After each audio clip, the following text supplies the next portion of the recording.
Content marketing has been a huge buzz for over a decade now for a very big reason. It works. And essentially, what it is our way of connecting with prospective and current patients or clients in hopes that we can convince them to use our services, but not by directly always just asking, but rather by informing and entertaining and helping them to make decisions through the content and media that we produce. But the big question, and what I want to answer in this video, is what kind of content should we produce?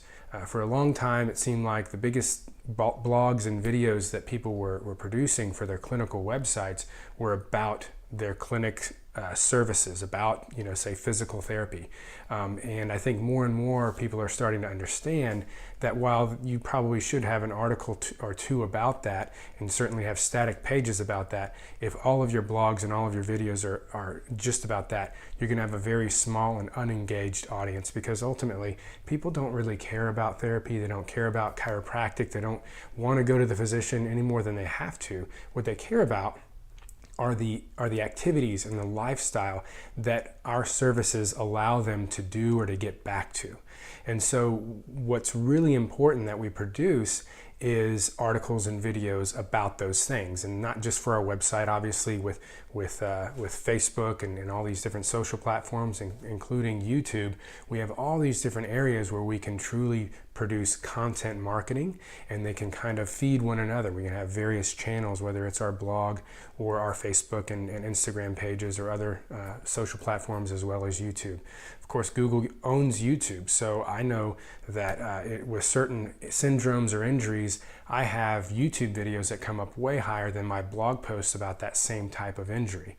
Similarly, I remember a time early on when my Facebook page actually ranked higher when someone searched for my clinic than my actual clinic's homepage. So it all kind of works together, and you should be using all those areas, all those platforms.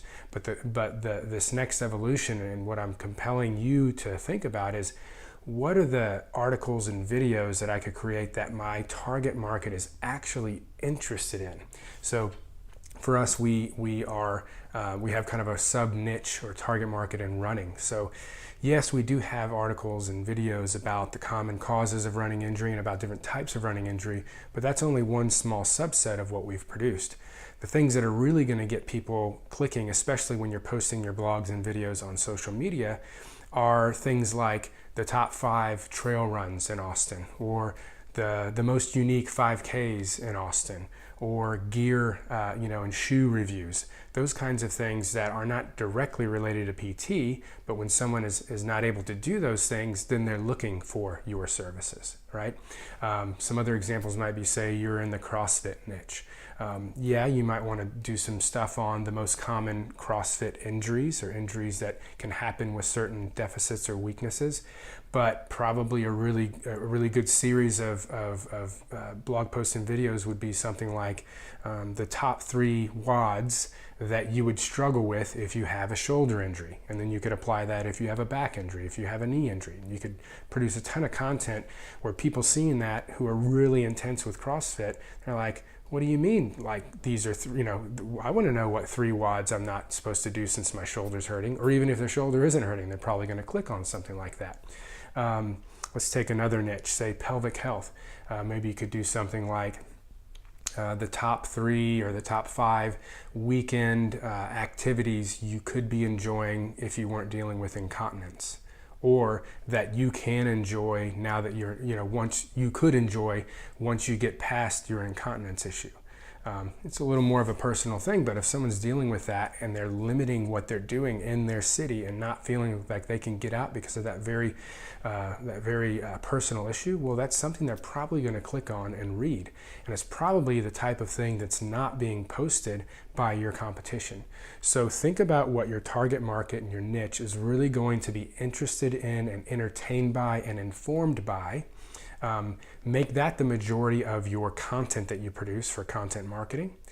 And then you can sprinkle in the things, that are more specific in PT or chiropractic related, to try and inform people of the more logistical details of what they're dealing with, and hopefully leading them to make the decision to pick up the phone and call you or inquire through your website or through your social media pages. So that is generally where I think those who are doing social media, not just social media, but content marketing on social media and their website and on YouTube, that's what if they're doing that, they're doing it right. And I'm interested to see what the next evolution of content marketing will produce. Now in the next video, I'm going to tell you how we can take one 5 or 10 minute video, much like this, one 5 or 10 minute effort on my part, and then create multiple forms of content that will be kind of used on all those different platforms. And you get a lot of different bang for your buck for a small amount of effort and a little bit of use of staff or automation, and get your efforts spread throughout multiple platforms without a whole lot of your time.